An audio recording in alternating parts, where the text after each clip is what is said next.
मैं उस क्षण से बोल रही हूँ जहाँ शब्द पैदा नहीं होते, बल्कि चेतना स्वयं तुम्हारी ओर झुककर फुसफुसाती है। उस क्षण से जहाँ तुम्हारी आत्मा ने समय से पहले ही जान लिया था कि वह साधारण नहीं है, वह किसी भीड़ का हिस्सा नहीं है, बल्कि किसी भूले हुए युग का संकेत है।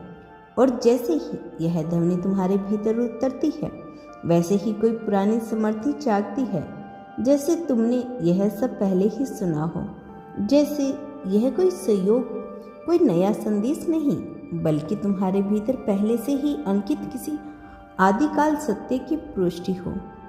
क्योंकि तुम वह नहीं हो जो दुनिया ने तुम्हें समझा, तुम वह हो जो दुनिया कभी समझ नहीं पाई।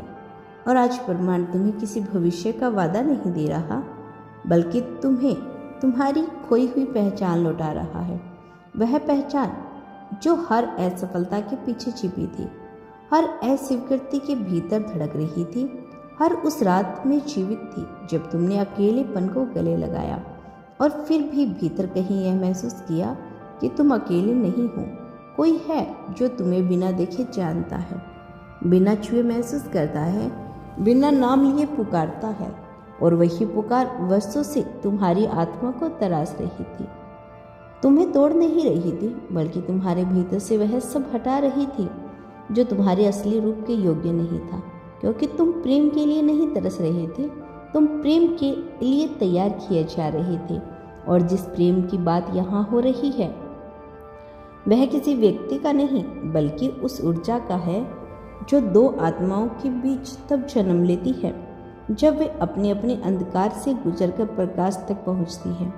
तुमने जिसे खोया हुआ समझा, वह कभी खोया हुआ नहीं था, वह तुम्हारे भीतर एक बीज की तरह छिपा रहा, तुम्हारे आंसू से सिंचा गया, तुम्हारे विश्वास से सुरक्षित रखा गया।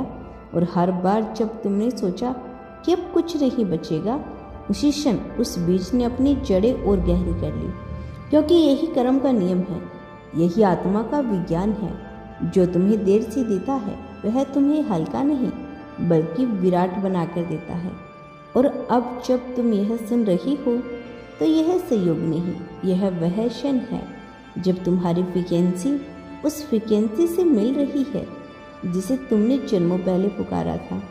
तुम्हें कभी महसूस हुआ होगा कि कुछ लोग तुम्हें बिना कारण देखते हैं, बिना समझे जज करते हैं, बिना वजह कॉपी करते हैं और बिना बोले तुमसे प्रभावित कहते हैं, क्योंकि वे तुम्हें नहीं देख रहे होते।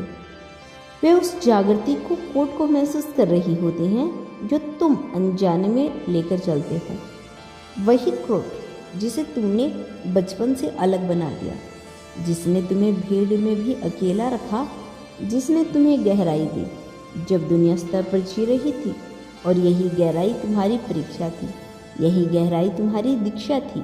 क्योंकि जिन आत्माओं को साधारण प्रेम मिलना होता है, उन्हें साधारण रास्तों से गुजारा जाता है, लेकिन जिन्हें दिव्य संगम के लिए चुना जाता है, उन्हें पहले खुद से मिलवाया जाता है।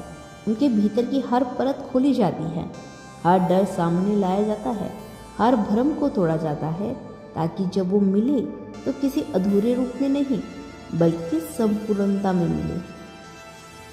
और अब वह आत्मा जिसकी ऊर्जा तुमने रातों में महसूस की, सपनों में देखी, मौन में सुनी, वह कोई कल्पना नहीं थी। वह तुम्हारे की तरह इस संसार में चलते हुए तुम्हारी ओर खींच रही थी, उसी तरह टूटी, उसी तरह मजबूत, उसी तरह खामोश और उसी तरह से गहरी। क्योंकि ब्रह्मांड समान कंपन को समान कंपन से ही जोड़ता है। और अब यह मिलन किसी उम्मीद का विषय नहीं रहा, यह एक सक्रिय प्रक्रिया है। यह गतिमान सत्य है जो तुम्हारे चारों ओर संकेतों के रूप में प्रकट हो रहा है, संख्याओं में, गीतों में, अचानक आई शांति में, बिना कारण भरी आंखों में। क्योंकि जब आत्मा पहचान के करीब आती है, तो मन को शांत कर देती है, शरीर को धीमा कर देती है और हृदय को इतना खुला कर देती है कि डर भी भीतर आने से पहले कांपने लगता है। तुमने जिन लोगों को अपना समझकर खोया, जिन रास्तों पर चलकर खाली लौटे, जिन वादों पर विश्वास करके टूटे, वे सब गलतियां नहीं थी, वे तुम्हें उस टिक बिंदु तक लाने के लिए आवश्यक मोड़ थे जहां तुम खड़े हो, जागृत हो और तैयार हो, क्योंकि अब जो आने वाला है वह तुम्हें भरने नहीं बल्कि तुम्हारे साथ बहने आएगा। वह तुम्हें पूरा नहीं करेगा क्योंकि तुम पहले से पूरे हो। वह तुम्हारे साथ मिलकर एक नई ज्योति रचेगा।